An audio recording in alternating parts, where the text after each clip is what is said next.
새롭게 하소서 에베소서 강의 10번째 시간으로 나아가기를 소망합니다. 열매를 맺는 삶이 우리의 삶에서는 아주 값진 일이죠. 이 열매가 맺히지 않고서는 우리가 주님의 자녀라고 할 수가 없기 때문입니다. 오늘 두 그룹이 나오는데요.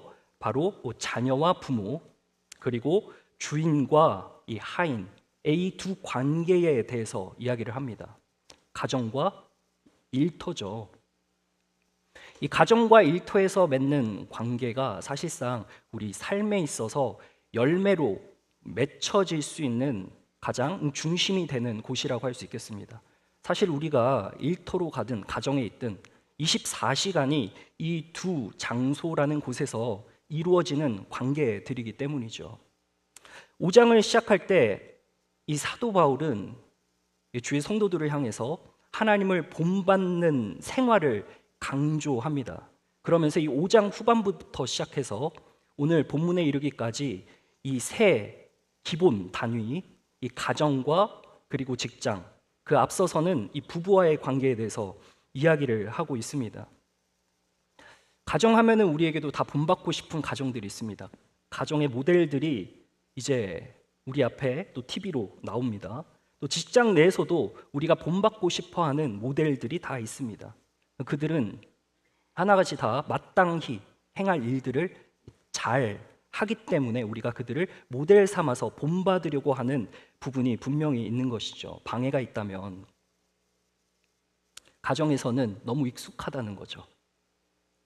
솔직한 나의 모습이 그대로 표출되는 공간이 바로 이 가정이라고 할 수 있잖아요. 감정을 있는 그대로 표출해 보이는 이 공간에서 열매 맺기란 참 쉽지 않은 것 같아요. 또 직장에선 어떻습니까? 거의 직장에선 데이타임을 나와 함께하는 코워커들과 거의 대부분의 시간을 보냅니다. 그렇지만 알 수 없는 거리감이 좀 있죠. 굳이 감정을 막 쏟아내면서 표출하지 않습니다. 에너지 소모라고 생각되기 때문이죠. 그러면서 뒤에서는 가십을 하죠. 우리의 마음과 생각과 입술의 열매는 사실상 이렇게 우리에게 주어진 삶 가운데서 쉽지 않은 것이 사실임에도 불구하고 사도 바울은 이렇게 해라라고 권면하고 있는 것은 하나님께서는 우리의 삶의 예배를 받으시기를 원하시기 때문입니다. 우리의 삶을 통해서 열매 맺어지기를 원하기 때문에 그렇습니다. 주의 택함받은 성도님들, 여러분의 삶의 예배는 안녕합니까? 우리의 삶의 열매가 우리의 가정 가운데, 직장 가운데 맺혀지고 있는 것인지 한번 스스로에게 자문해 보셔야 합니다. 세상에서도 나름의 방식대로 수확을 위해 열매 맺는 삶을 살고자 나름의 질서 체계를 세우면서 살아가는 이 세상을 볼 수가 있습니다. 에베소라는 지역은 풍요를 신성시했죠. 이 항구 도시이자 무역을 하는 도시로서 노예가 굉장히 필요했던 곳입니다. 노예에 대한 수요가 폭발적이었던 곳이 바로 에베소 지역이죠. 에베소는 인구가 한 25만여 명으로 추정이 되는데 그 중에 한 3분의 1 정도가 노예였다고 합니다. 노예에 대한 의존도가 굉장히 높았습니다. 지금으로서는 우리가 노예라고 말하기에는 굉장히 거리낌이 있는 직업군에 속하는 화이트 컬러 노예들이 있었습니다. 교사, 회계사, 의사들도 노예였습니다. 가정으로 돌아와서 당시 로마법에 의하면 가부장에 대한 절대적인 권위가 있었습니다. 여러분, 제가 이 말씀을 준비하면서도 저도 깜짝 놀랐는데요. 아버지가 아들의 생사를 두고 그 생사 여탈권이라는 권리를 쥘 수가 있었습니다. 절대적인 권위죠. 자녀를 매매할 수도 있었다고 합니다. 있을 수 없는 일이죠. 오늘날로 말할 것 같으면. 이혼을 그리고 결혼을 결정할 수 있는 권한이 아버지에게 있었다고 합니다. 그리고 자녀의 재산권을 전적으로 쥐고 있었어요. 이 생전에 자녀가 재산을 소유할 수 없도록 하는 것이 바로 아비의 권한이었다는 것이죠. 성인이 되고도 자식은 아버지가 생존하는 한 그 자유가, 다시 말하면 그 독립성이 유지될 수 없었던 그런 상태에 놓이곤 했습니다. 그것이 바로 이 에베소 지역의 상황이었습니다. 그러니까 직장에서도 이 노예를 의존하는 그 노예제의 의존도와 가정에서 절대적인 아버지의 권한 사이에서 어떠한 관계를 맺으면서 살아가는 것이 그리스도인이 맺어야 하는 열매의 삶인가를 오늘 바울을 통해서 우리에게 이야기해주고 있습니다. 세상의 질서, 당시 문화로 말할 것 같으면 오늘날에도 여러 문화가 존재하죠. 시대적인 트렌드의 어떤 감수성을 타고나 좀 자리하는 여러 가지 문화가 있듯이 이때 당시에는 이 고대 사회, 우리가 잘 아는 아리스토텔레스의 이 정치학에서 보면 기본적인 이 세 가지 구조가 있습니다. 자녀, 그리고 부부와의 관계, 주종의 관계, 이 세 가지를 그대로 사도 바울이 끌고 와서 오늘 말씀에서는 새로운 질서를 이야기합니다. 복음 안에서 새롭게 세워져야 하는 그 질서를 이야기해주고 있다는 겁니다. 절대적인 권위, 그리고 사회에서 온전히 보장되지 못하는 그런 노예제 안에서 어떻게 행해야 그리스도인의 열매를 맺을 수 있는가에 대해서 이야기하고 있는 것, 바로 주 안에서 행할 때야, 주 안에서 행할 때라야 온전히 열매를 맺을 수 있다는 것을 이야기하고 있습니다. 그 밖의 것들은, 주 밖에서 행해지는 모든 것들이 바로 이 시대적인 요구, 그때 당시에 팽배했던 그러한 문화 속에서 어려운 방식으로 살아갔던 사람들의 모습을 우리가 볼 수 있는 것입니다. 세상의 질서 가운데 살아가는 사람들은 잘못된 예배를 드리고 잘못된 열매를 맺으면서 살아가고 있다는 것이죠. 사랑하는 여러분, 오늘날 우리 시대에서 우리가 이 예배를 드리고 또 나름의 열매를 맺고자 말씀도 보고 하는 그 모든 것들 너무나도 귀한데요, 우리가 정말 우리 일상 가운데서 교회에 잠시 나와서 주일날 드리는 예배와 모임 이후에 나머지의 모든 일상, 즉 가정에서와 일터에서의 대부분의 삶이 우리의 일상일 텐데, 그곳에서 정말 참되게 하나님을 예배하는 삶의 열매로 드려지는 것이 어떠한지를 오늘 이야기하고 있습니다. 바라기는 우리 KCQ 성도님들 함께 이곳에서 하나님께서 온전히 영광 받으시는 예배로 드려지기 위해 우리의 삶의 내용에서 그 삶의 열매가 온전히 맺혀져 하나님께 삶의 예배가 온전히 올려지는 그러한 우리 모두 되기를 주님의 이름으로 축원합니다. 주 안에서의 질서를 통해 일상이 열매가 되기 위해서 오늘 사도 바울이 이야기합니다. 가정에서는 자녀와 부모 사이의 관계에서 너희가 이렇게 행하라고 합니다. 오늘 이 본문 1절과 2절에 주 안에서 순종하고 공경하라라고 합니다. 우리 다 함께 1절부터 2절을 봉독하겠습니다. 시작. 자녀들아, 주 안에서 너희 부모에게 순종하라. 이것이 옳으니라. 내 아버지, 어머니 공경하라. 이것은 참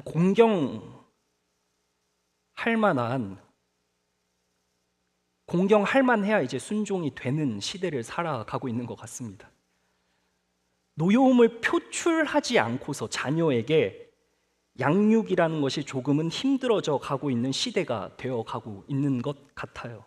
근데 그것을 이제 되도록 하기 위해서 사도 바울이 이렇게 하라고 하죠. 순종하고 공경하라. 한번 따라해 볼까요? 순종하고 공경하라. 네, 쉽게 순공하라라고 외우시면 됩니다. 이따가 이르게 될 그 말씀에서도 제가 줄임말을 드려서 기억할 수 있도록 제가 좀 드리도록 하겠습니다. 주 안에서 순공, 주 안에서 순종하고 공경하는 것이 필요합니다. 이게 예수님의 명령이거든요. 그러니까 당시 시대에서 모든 사람들이 이 가정에서 아버지의 절대적인 권위 아래서 그저 어쩔 수 없이 하는 그러한 복종이 아닌 이 주 안에서라는 이 표현이 너무나도 중요한 것이죠. 여러분, 이 순종은 무엇으로 하는 걸까요? 몸으로 하는 거죠. 공경은 무엇으로 할까요? 몸으로 했다면 그렇죠, 마음으로 하는 겁니다. 순종은 결국 마음에서 비롯된다는 겁니다. 근데 그것이 주 안에서 하는 순종이어야 한다는 것이죠. 이 순종이라는 것, 결국 마음으로부터 비롯된 것인데 우리의 마음의 중심의 추가 어디로 기울어져 있나를 우리가 한번 확인해 봐야 된다는 거죠. 그러니까 마음에서 맺혀지는 그것, 여러분, 우리가 상품을 살 때도 상품의 값이 매겨지잖아요. 그 값이 그 상품의 가치를 어느 정도 결정을 하죠. 물론 그 가치가 값에 상관없이 내가 높게 치는 가치면 어떠한 값을 들여서라도 그것을 살 텐데, 대부분의 경우는 어떤 상품의 가치를 매길 때는 그것에 값이 매겨진다는 것이죠. 부모의 말에 순종하도록 하는 마음의 상태, 무엇일까요? 부모님께서 우리에게 던져주시는 말은 상품으로 치면 극상품이겠죠. 다 잘 되라고 하는 말씀이잖아요. 그러니까 최고의 가치를 우리에게 전달해 주시고자 하는 것이 부모님의 마음인 거죠. 그러니까 극상품과 같은 것을 우리에게 말씀으로 던져주실 때 아멘, 그렇게 하겠습니다 라고 순종하면은 우리 부모님의 입장에서는 얼마나 좋겠느냐마는 그게 이 자식의 입장에서는 잘 안 되는 것 같습니다. 값어치 있게 와닿지가 않아요. 제가 팩트를 좀 말씀을 드리는 겁니다. 이건 제 삶이기 때문에. 값어치 있게 와닿지 않는 이유 중에 하나를 한번 고민해보면 이유는 단순한 것 같습니다. 좋다면서 왜 부모님은 안 하셨어요? 좋다면서 부모님은 왜 안 하고 계세요? 딱 그 틈을 파고드는 또 주님의 말씀이 생각나더라고요. 주님께서 십자가에 매달리지 않고서 자기 십자가를 지라는 것은 반칙이죠. 그러니까 주님께서 십자가를 지셨기 때문에 자기 십자가를 지라라고 말씀할 수 있는 겁니다.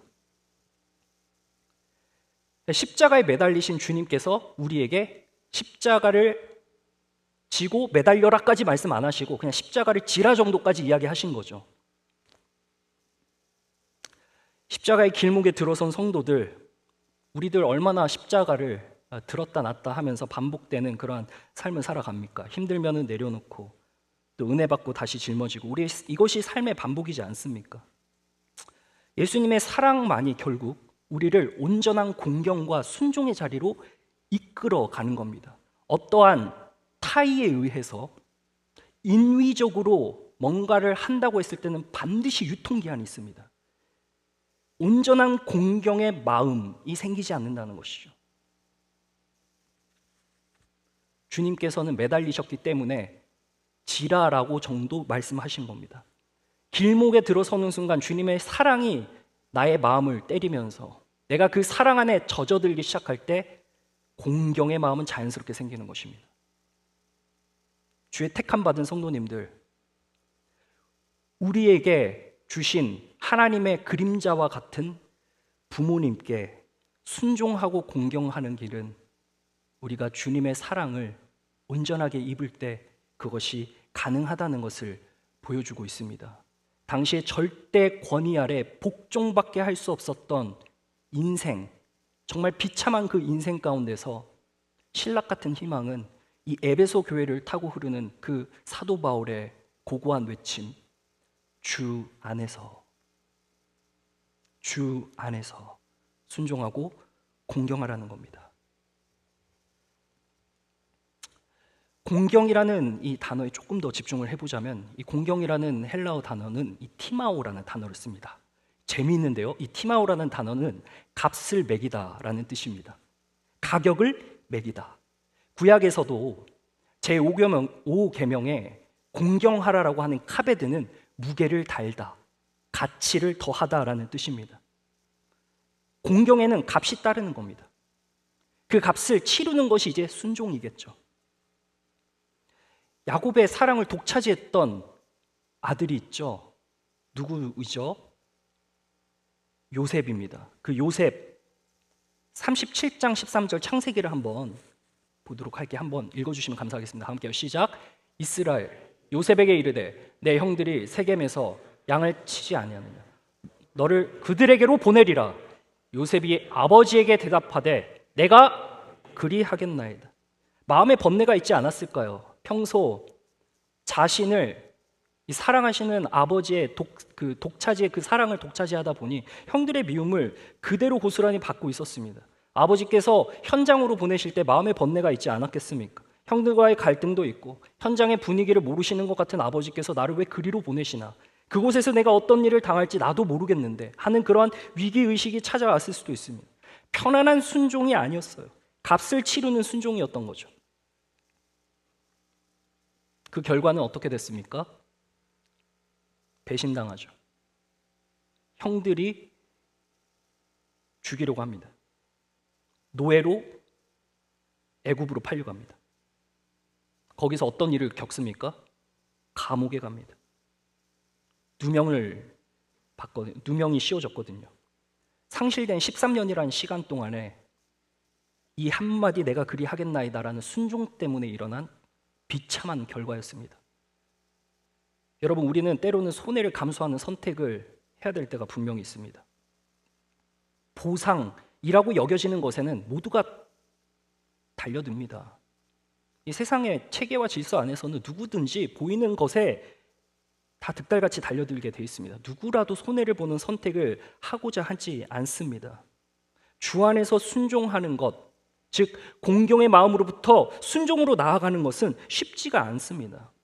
이러한 결과가 딱 값으로 드러나면 더 이상 하나님께 순종하고자 하는 그 공경의 마음이 사라지기 일쑤이겠죠. 내가 왜 하나님께 순종해야 돼라는 마음이 털컥털컥 일어날 수 있는 것이 우리의 삶입니다. 근데 요셉의 모습을 보세요. 창세기 41장에 가면은 51절과 52절에 그가 두 아들을 낳으면서 이런 말을 고백을 합니다. 내 아버지의 온 집 일을 잊어버리게 하셨다. 52절에 가면요, 내가 수고한 땅에서 번성하게 하셨다. 하나님께서 하셨다라는 고백으로 나아가고 있는 것. 다시 말하면 그는 그곳에서 주님을 공경하고 순종하는 그 신앙적인 태도를 떠나지 않았다는 겁니다. 지켰다는 겁니다. 원망이 목끝까지 차오르기는 했지만 하나님 앞에 원망하지 않고 고백의 모습으로 나아간 요셉의 모습을 볼 수 있습니다. 사랑하는 여러분, 예수님께서는 우리를 위해 순종의 값을 치르시고자 감수한 선택이 있습니다. 십자가의 죽음이었죠. 하나님을 공경하는 마음의 무게였다는 겁니다. 십자가 죽음으로 순종하는 데 이르기까지 그 마음이 얼마나 무거웠겠습니까? 인류가 져야 할 무게를 주님께서 대신 달아서 지셨다는 것이죠. 사람의 본성인 불순종과 불공경, 이 자연스러운 우리의 속성을 바꾸어 주시기 위해, 변화시키기 위해, 순종함과 공경의 마음이 무엇인지 보여주시기 위해 요한복음의 말씀처럼 아버지께서 나를 사랑하신 것 같이 나도 너희를 사랑하였으니 나의 사랑 안에 거하라라는 그 예수님의 말씀이 우리에게 의미 있게 다가오는 것입니다. 여러분, 끊이지 않는 불순종, 불공경이라는 도전이 가정에서 있습니다. 저도 어렸을 때 부모님께 얼마나 불순종과 불공경한 마음으로 나아갔는지 말할 수가 없습니다. 그렇지만 결국은 부모님의 성실하심이 이기더라고요. 부모님께서 때로는 저에게 이 노여움을 푸실 때가 한두 번은 있지 않았나 생각이 됩니다. 이제 화가 나시면 훈계를 하실 때 이렇게 조곤조곤하게 이야기 안 하시죠. 예, 부모님도 화의 인덱스 수치가 있으시므로 이제 하다가 안 되면은 언성이 높아지기도 하잖아요. 그죠? 아닌가요? 저희 아버지만 그러신가요? 다 그래요. 그죠? 화가 어느 정도 차면은 언성이 팍 폭발하게 돼 있습니다. 막 언성을 높여서 하게 돼 있습니다. 순종과 공경을 받을 만한 모습인지에 대한 부모님의 도전도 있지만 부모님의 극상품의 말로 제가 잘 되기를 원하는 그 부모님의 말씀에 저는 그렇게 하기에는 좀 아닌 것 같다라는 생각으로 이제 부모님께 반기를 들고는 했습니다. 노여움으로 하지 말고 주의 훈계와 말씀으로 양육하는 것이 또 부모의 책임이죠. 부모님 중에서는 또 이 예수님을 믿지 않는 신앙의 가정이 아닌 이 집에서의 자녀가 받는 도전은 어마어마합니다. 내가 어떻게 부모님을, 하나님 뜻 안에 거하는 부모님의 말씀에 공경하고 순종할 텐데 그것이 아닌 부모님에게 내가 어떻게 순종할 것인가에 대한 고민이 있습니다. 부모님에게서 그 사랑이 느껴지지 않을 때, 부모님을 존경할 만한 모습이 아닐 때, 때로는 그 마음의 부담이 부당하다고 느껴질 때가 있어요. 그렇기 때문에 부모님께 공경하지 않는, 그래서 순종하지 않는 모습으로 나아갈 때가 있습니다. 그러나 우리가 기억해야 할 것은, 혹여 그런 부모님을 두신 분이 있다면 부모를 사랑하는 주님의 마음이 우리를 사랑하신 무게와 다르지 않다는 걸 기억한다면 우리가 부모님을 사랑으로 섬기고 또 사랑으로 공경함으로 나아갈 수 있게 된다는 것입니다. 그 배후에 주님께서 인도하시는 그 역사의 손길이 나를 통해서 흘러갈지 누가 알겠습니까? 사랑하는 성도님들, 오늘 말씀을 통해서 우리가 알 수 있는 것은 부모님께 순종하고 공경하는 것은 예수님의 사랑을 통해서 온전히 가능하다는 것을 기억하시길 바랍니다. 그 예수님의 사랑이 우리 모두에게 말씀으로 임합니다.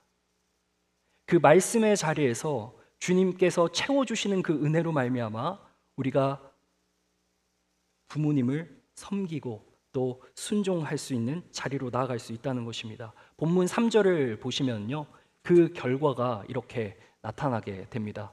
오늘 에베소서 6장 3절의 말씀을 보시면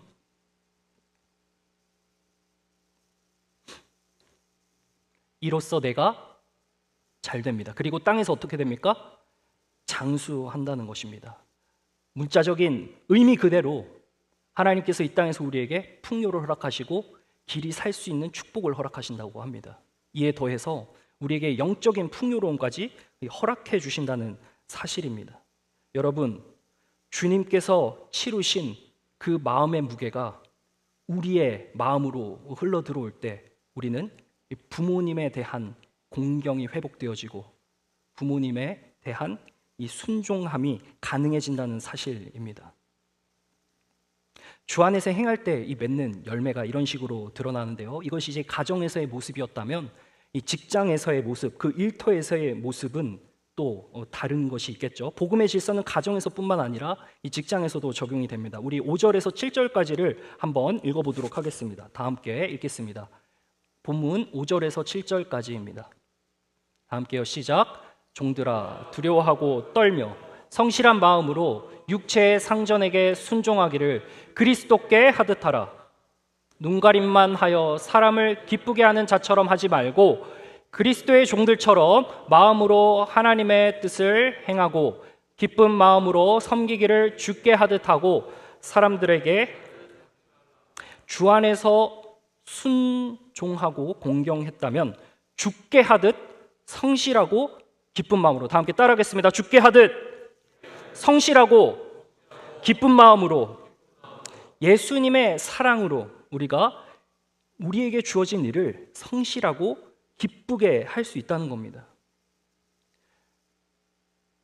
오른손이 하는 일을 왼손이 모르게 하는 것, 보이지 않는 중에 하라는 거죠. 본문 6절 말씀처럼 눈가림만 하여, 다시 말하면 사람이 볼 때만 하는 척하는 사람, 평가받을 때에만 열심히 하는 사람이 있습니다. 그러나 그 앞에 5절에 보면 두려워 떨며라는 말씀이 나옵니다. 하나님 앞에서 행하듯 나의 모든 동기와 나의 양심의 그 태도가 하나님 앞에 어떠해야 하는지를 기록하고 있는 것입니다. 여러분, 이 성실한 마음 무엇일까요? 정직한 겁니다. 단순한 겁니다. 영어로 하면 singleness of heart. 그러니까 흩어지지 않는, 나뉘지 않는 한 마음을 이야기하는 겁니다. 요셉이 그곳에서 얼마나 마음이 흩어졌겠습니까? 얼마나 마음이 나뉘었겠습니까? 얼마나 마음이 힘들었겠습니까? 그가 짊어지는 마음의 무게가 얼마나 고충이었겠습니까? 누명을 쓸 만한 상황에서도 하나님을 의식했던 거예요. 그에게 맡겨진 것 외에는 욕심을 부리지 않았습니다. 보디발의 아내가 유혹을 하는 상황에서는 딱 계산이 됐겠죠. 명철하니까요. 어떤 계산이 들어왔을까요? 세상의 질서와 순리대로 갔다면 사심도 채우고 자리도 지키는 방식으로 입을 꾹 받고 할 수 있었습니다. 그러나 그는 하나님을 의식했습니다. 정직했습니다. 성실한 마음으로 했다는 겁니다. 단순했습니다. 생각이 많지 않았습니다. 하나님 앞에서 내가 행해야 된다는 그 마음의 부담이 있었습니다. 축복이죠. 은혜죠. 하나님 앞에서 행했기에 하나님께서 형통하게 하시는 복을 주었다라고 창세기 39장 2절에서는 기록하고 있습니다. 억울함, 그 억울함을 갚으시는 하나님, 요셉의 성실함으로 말미암아 그 성실함을 보시고 형통하게 하셨다는 겁니다. 사랑하는 성도님들, 하나님께서 우리의 일터 가운데 우리의 성실함을 통해서 우리에게 열매 맺게 해주시는 주이심을 믿으시길 바랍니다. 주님 앞에서 성실하게 행하는 저와 여러분 되시기를 간절히 축원합니다. 상전을 향하여서 할 때 보여지는 그 무엇으로 평가받는 대상이기에 하듯 하지 말고 주님께 하듯 하라고 말씀하고 있습니다. 보디발의 집에서 감옥으로 옮겨져 바로의 집으로 갔습니다. 애굽의 총리가 되었습니다. 요셉 권력을 쥐었습니다. 세상의 질서 가운데 가장 높은 자리에 앉게 되었습니다. 그를 팔았던 형제들을 봤을 때 어떤 마음이 들었을까요? 배신당해 보신 적 있으십니까? 팔려서 13년이라는 세월을 고생했다고 생각을 해보면 내가 권력을 쥐었을 때 그 사람을 딱 보자마자 어떤 마음이 들겠습니까? 평안하세요? 그렇지 않겠죠. 화가 그냥 막 치밀어 오르지 않겠어요? 내 속을 뒤집어 놓았던 것들을 기억 창고에서 막 끄집어내기 시작할 수 있습니다. 하나씩 꺼내서 되돌려주는 기쁨이 그 안갚음에서 나타날 수도 있다는 거죠. 충분히 그럴 만한 위치에 있었습니다. 그런데 창세기 50장 20절에 보면 이런 말씀을 하고 있습니다. 함께 읽어보겠습니다. 시작. 당신들은 나를 헤아려 하였으나 하나님은 그것을 선으로 바꾸사 오늘같이 많은 백성의 생명을, 자, 드라마로 좀 생각을 해보면 이 재회의 장면이 어떤 톤으로 이루어졌을까요? 굉장히 기쁘지 않았겠습니까? 오랜만에 만난 형들, 물론 그 마음 깊은 곳에 서려 있는 억울함과 비통함과 원통함과 짜증과 여러 가지 것들의 그 섞인 분노의 감정들이 치밀어 올랐겠지만 하나님을 의식했던 그 요셉의 마음의 무게는 사랑으로 변한 겁니다. 하나님의 구원하심의 그 큰 계획을 당신들을 통해서 그 행위를 통해서 오늘 내가 이 자리에서 우리 가족들을 구원하고 이스라엘 백성들을 구원하게 됐다는 기쁨의 순간으로 재현되지 않았겠습니까? 하나님께서 행하실 크신 일을 오늘 이곳에 앉아 계신 저와 여러분을 통해 하나님이 언제 어떻게 이루실지 누가 알겠습니까? 성실함으로 행하는 저와 여러분 되시기를 간절히 소망합니다. 주님께서 갚아주십니다.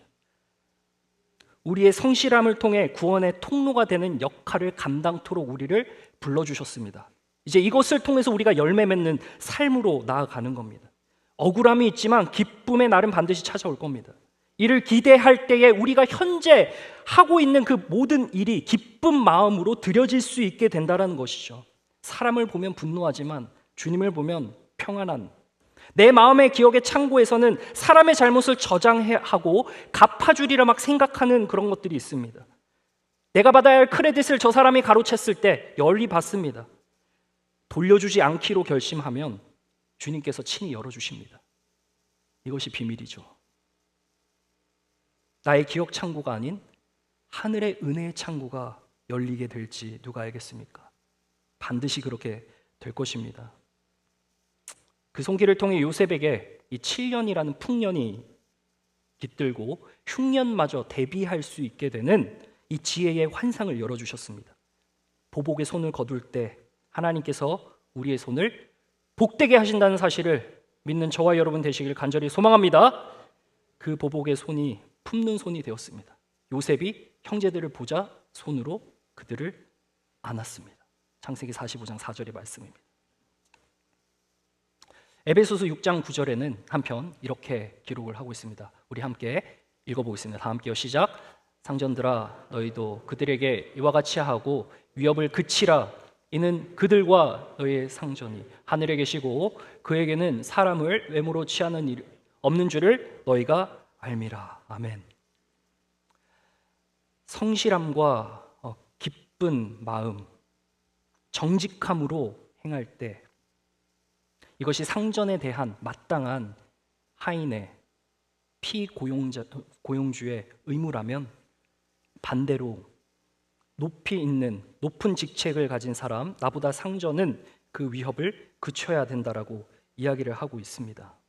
여러분, 우리 삶 가운데서 우리가 날마다 마주하는 가정과 우리가 날마다 가야 하는 그 일터의 자리가 삶의 예배가 되게 하기 위해서는 먼저 주님의 사랑이 우리를 타고 흘러가야 합니다. 순종이 쉽지가 않습니다. 공경하는 마음이 그냥 인위적으로 나오는 게 아닙니다. 항상 익숙하고 친밀하고 감정 표출이 그대로 되는 그 고스란한 그 자리에서 어떻게 순종과 공경의 마음이 흘러나오겠습니까? 주님의 사랑을 기억하고 주님의 사랑이 우리에게 온전히 덧입혀질 때에 우리가 순종함과 공경의 마음이 생겨날 수 있게 되는 것이죠. 하나님의 사랑 가운데 성실함과 기쁜 마음이 샘솟듯이 올라오는 것이죠. 오늘 사도 바울이 에베소 교회에 있는 모든 부류의 성도들에게 이런 마음으로 전하지 않았을까 싶습니다. 자유인도 있고 또 해방된 노예들도 있고 여전히 노예 신분으로 살아가는 사람들도 있고 상전에 있는 사람들이 다 에베소라는 교회에 모여서 이 설교를 듣고 있다고 생각해 보십시오. 불편했을 겁니다. 여러분, 덜어는 이곳에서 예배를 드리는 저와 여러분, 저를 포함해서 부모님께 순종하라는 말, 그리고 부모님을 공경하라는 것이 쉽지 않는 분이 있을 수 있습니다. 그러나 그 부모님을 위해서 그 값을 대신하여 지불하신 예수님의 사랑을 기억할 때면 주님께서 나를 사랑하시듯이 그 부모님을 통해서 그 새로운 질서가, 세상의 질서가 아닌 새로운 주님의 복음의 질서가 세워지기를 원하는 것입니다. 부모님의 입장에서도 자녀들을 노엽게 하지 않는 방식으로 지혜롭게 행하는 것이 이 가정의 복음 안에서의 선순환이 일어날 수 있도록 도와주는 것이겠죠. 말씀을 읽어보아라, 기도해라 라고 이야기를 하면서 내가 하지 않는 것은 안 되겠죠. 반칙이죠. 부모님께서 이제 말씀과 기도로 나아가지 않을 때면 항상 저에게 밥을 안 주시곤 했습니다. 이게 참 마음에 어려웠던 부분인데 그 대신에 부모님은 대신 저와 함께 했던 것들이 있었습니다. 그것은 바로 예배입니다. 예배의 자리를 지키도록 그것을 보여주는 것이 교육에 있어서는 가장 좋았던 것이죠. 일터에서도 마찬가지입니다. 내가 순종하고 공경하는 마음을 통해서 성실하고 공정한 나의 삶의 영역에서의 그 일을 할 수 있도록 도와주는 힘이 바로 가정에서부터 흘러나오는 것입니다.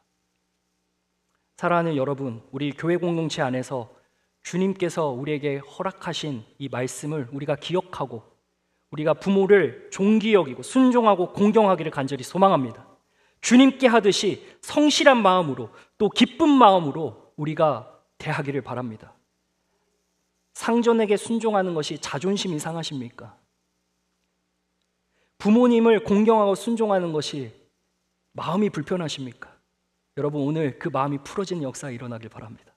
주님께 하듯 하는 것을 보면 내 앞에 있는 그분이 아닌 그 뒤에서 손길로 우리를 보호하고 감싸시며 우리를 사랑의 길로 인도하시는 그 분의 넉넉한 사랑을 기억하며 나아갈 때 우리가 우리 앞에 놓여 있는 그 모든 것들을 기쁜 마음으로 수행할 수 있게 되는 그러한 역사가 일어날 것입니다. 이러한 일을 기억하고 기대하는 마음으로 나아가는 저와 여러분 되시길 주님의 이름으로 축원합니다. 기도하겠습니다. 하나님, 감사합니다. 주 안에서 행할 때 맺는 그 열매가 우리 가운데 맺혀지기를 소망합니다. 우리 교회 공동체 안에서 하나님, 부모님께 순종하고 공경할 수 있는 마음을 허락하여 주시옵소서. 사랑의 마음이 우리를 타고 흘러 나아갈 수 있도록 주여 도와주시옵소서. 무엇보다 죽게 하듯 성실하고 기쁜 마음으로 우리가 행할 바를 온전히 행할 수 있도록 주님 우리에게 힘과 능력을 더하여 주시옵소서. 성실하심으로 기쁜 마음으로 우리를 감싸주시는 주 예수 그리스도의 이름으로 기도합니다. 아멘.